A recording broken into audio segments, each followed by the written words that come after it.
هیوا سورا کرد سرانسری هرێما باکوور و ڕۆژهەڵاتی سووریێ دەست بە پێشکەشکردنا پەروەردەیەن تەندروستیê kiriye.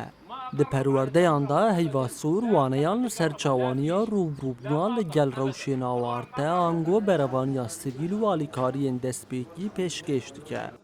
Serperiştê projeyê Muhennet Silêman ji Rojava TV ra behsa armanca vekirina xulên perwerdeyan dike. ev fikra hanê ji zû di bala heyva sora Kurd bû ji bo wek bersiv bê ji bo millet. Lê di bûyera dawî de erdhejê de ag li Helebê çêbû di 2023 de di meha Şibatê de me bal kişand got gerek em karî bin mudaxelakê bikin ji bo ku em pê alîkariya vî milletê xwe bikin bi terîqakê got nû gava gerewşek qezak tiştik çêbe çilokarî bixwe xelas ke.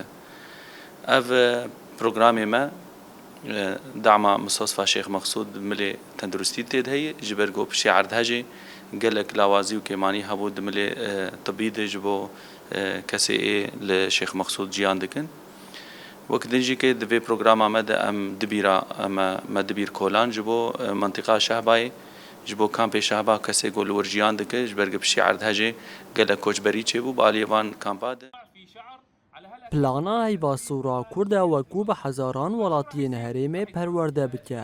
Her wiha piştevaniyê bide binesazî û jêrxaneya herêmê.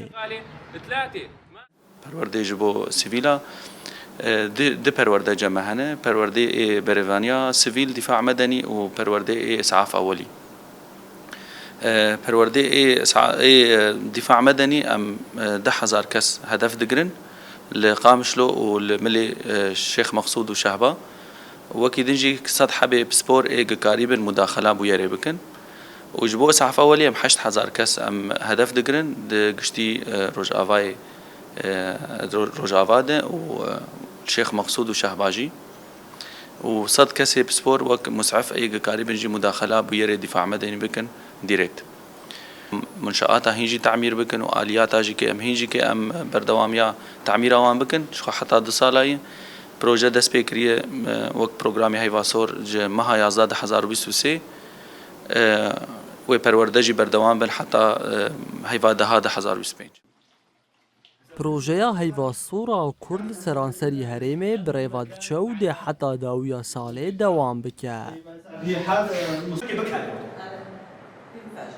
كيف فجر؟ خلي فجر لا مو هيك